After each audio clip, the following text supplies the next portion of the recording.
సింహరాశి వారికి ఈ వారం సానుకూల పరిస్థితులు గోచరిస్తున్నాయి. వ్యాపారపరంగా ఈ వారం బాగుంటుంది. చేసే పనిలో ఆటంకాలు లేకుండా ఉంటాయి. వృత్తి ఉద్యోగాల్లో చిన్న చిన్న ఆటంకాలు ఎదురైనప్పటికీ దాన్ని అధిగమించగలుగుతారు. మిత్రుల సహాయ సహకారాలు మీకు లభిస్తాయి. సంతానం యొక్క అభివృద్ధి బాగుంటుంది. వారి మంచి అభివృద్ధిలోకి వస్తారు. మంచి ఉద్యోగం లభిస్తుంది. విదేశాలు వెళ్ళాలనుకునే వారికి ఈ వారం ప్రయత్నాలు ప్రారంభించవచ్చు.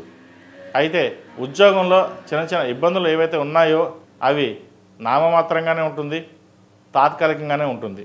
ఎవరు ఎన్ని ఇబ్బంది పెట్టినా మీ ధైర్యంతో ముందుకు వెళ్తారు. చిన్న చిన్న పనులు కూడా అధిగమించి ముందుకు సాగుతారు. అయితే ఆరోగ్యం పట్ల కొంత జాగ్రత్తలు తీసుకోవాలి. కడుపు నొప్పి సంబంధించి గ్యాస్ట్రిక్, అసిడిటీ, లివర్ సంబంధించి ఇబ్బంది పెడుతుంది. సరైన సమయంలో ఆహారం, విశ్రాంతి తీసుకోవడం చెప్పదగిన సూచన. అలాగే వ్యాపారస్తులకు వ్యాపారపరంగా ఏవైతే ఉన్న అడ్డంకులు ఈ వారం తొలగిపోతాయి. వ్యాపారం మంచి పదంలో నడుస్తుంది. అయితే కొంతమంది స్నేహితులు మిమ్మల్ని మోసం చేయాలని చూస్తారు. వచ్చిన డబ్బుని సద్వినియోగపరచుకోవాలి, లేకపోతే నష్టపోయే అవకాశం గోచరిస్తుంది. మీ దగ్గర డబ్బు ఉంది, ఖర్చు పెడదాం, లేదా మాకు ఇవ్వండి, ఇంట్రెస్ట్ ఇస్తాం, ఏదైనా సరే మీకు ఎందుకు మేము చూసుకుంటాం అనే మీతో చెప్పి డబ్బుని తీసుకునే అవకాశం కూడా గోచరిస్తుంది. ధనం విషయంలో మటుకి ఖచ్చితంగా ఉండాలి. మన వాళ్ళే కదా, మన స్నేహితులే, మన చుట్టాలే కదా, డబ్బు ఇస్తే ఏమవుతుంది అనే ధోరణికి మీరు వెళ్తారు. అలా వెళ్లకుండా ఉండడం చెప్పదగిన సూచన. అలాగే విలువైన భూముల్ని కొనుగోలు చేస్తారు. ఒక స్థలాన్ని కానీ ఇల్లుని కానీ అమ్మి వచ్చిన ధనంతో ఇంకో చోట ఇన్వెస్ట్మెంట్ చేస్తారు. అలాగే రియల్ ఎస్టేట్ రంగంలో ఉన్న వారికి కొంత అనుకూలమైన పరిస్థితి గోచరించడం లేదు. ప్రాజెక్టులు ఆగిపోవడం కానీ లేదా ధన నష్టం కానీ సూచిస్తోంది. జాగ్రత్త వహించండి. చార్టెడ్ అకౌంట్స్, డాక్టర్స్కి, బ్యాంకింగ్ సెక్టర్స్లో ఉన్నవారికి, సినీ పరిశ్రమలో ఉన్నవారికి కాలం అనుకూలంగా ఉంది. సినిమా రంగాల్లో వారికి మంచి సానుకూల పరిస్థితులు గోచరిస్తోంది. మంచి అవకాశాలు కలిసి వస్తాయి. ఏది ఏమైనప్పటికీ గత వారం కంటే ఈ వారం కొంతమేర బాగుందని చెప్పచ్చు.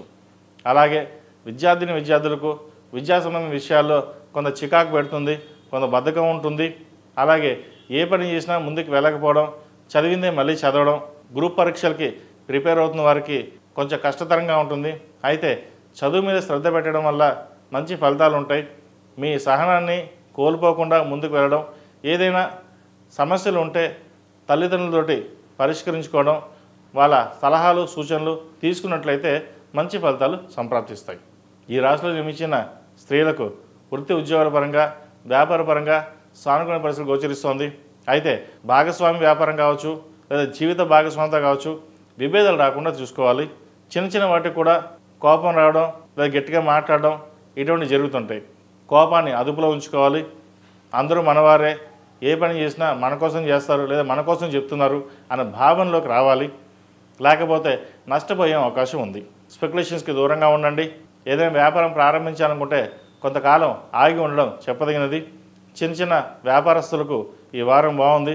ఉన్న వ్యాపారంలో అభివృద్ధి పదంలోకి వెళ్ళడానికి ఎక్కువ ప్రయత్నం చేస్తారు. ఆ ప్రయత్నాలు ఫలిస్తాయి. అలాగే రాజకీయపరమైన ఒత్తిళ్లు ఎక్కువగా ఉంటాయి. రాజకీయ రంగంలో వారికి ఈ వారం బాగుంటుంది. ప్రజాదరణ పొందుతారు. అయితే రాజకీయ లబ్ధి కోసం ఏవైతే పనులు చేస్తున్నావో అవి కొంత ఇబ్బందికరంగా ఉంటుంది. వాటి విషయంలో కొన్ని జాగ్రత్తలు తీసుకోవాలి. మొత్తం మీద గత వారం కంటే ఈ వారం బాగుందని చెప్పచ్చు. ఫైనాన్షియల్ పరంగా జాగ్రత్తలు తీసుకోవాలి.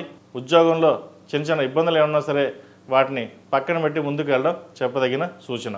విదేశాల్లో ఉన్నవారికి, H1B గ్రీన్ కార్డ్ కోసం ప్రయత్నిస్తున్న వారికి ఈ వారం వచ్చే అవకాశాలు ఉంది. అయితే వివాహ సంబంధం చూస్తున్న వారికి మంచి సంబంధం కుదురుతుంది. సంబంధం బాగుంది, తాంబూలాలు తీసుకుందాం అని అనుకుంటారు. కానీ ఆ టైంలోనే ఏదో విధంగా వివాహం ఆగే అవకాశం గోచరిస్తుంది. కాబట్టి ఏదైనా సరే జాతక పరిశీలన చేసుకుని ముందుకెళ్ళడం చెప్పదగిన సూచన. ఈ రాశి వారికి అష్టమ శని నడుస్తుంది. అష్టమ శని వల్ల కొంతమందికి బాగుంటుంది, కొంతమందికి బాగుండదు. ఏదైనా సరే వారి వ్యక్తిగత జాతకాన్ని బట్టి ఉంటుంది తప్ప అష్టమ శని వారికి ఇలాగే ఉంటుంది, వారికి ఏమీ బాగోదు అనుకోవడం పొరపాటు. కొంతమందికి బాగుంటుంది, కొంతమందికి ఇబ్బందికరంగా ఉంటుంది. కాబట్టి ప్రతి ఒక్కరూ ఈ అష్టమ శనిలో శని స్తోత్రం పఠించడం, అలాగే శనీశ్వరుడికి 8 శనివారాలు తైలాభిషేకం చేయించడం, అఘోర పాశుపత హోమం చేయించడం చెప్పదగిన సూచన. అలాగే ప్రతిరోజు నవగ్రహ ఒత్తులతో దీపారాధన చేయండి. అలా కుదరని పక్షంలో మంగళవారం కానీ శనివారం నాడు కానీ ఆంజనేయ స్వామి వారికి దీపం పెట్టడం, లేదా నవగ్రహాలకి నవగ్రహ ఉత్తులతో దీపారాధన చేయడం చెప్పదగిన సూచన. ఈ రాశిలో నిర్మించిన వారికి కలిసి వచ్చే సంఖ్య 1, కలిసి వచ్చే రంగు తెలుపు. ఏదైనా పని మీద బయటకు వెళ్ళేటప్పుడు ఆదివారం కానీ శుక్రవారం నాడు కానీ వెళ్ళండి, మంచి ఫలితాలు సంప్రాప్తిస్తాయి.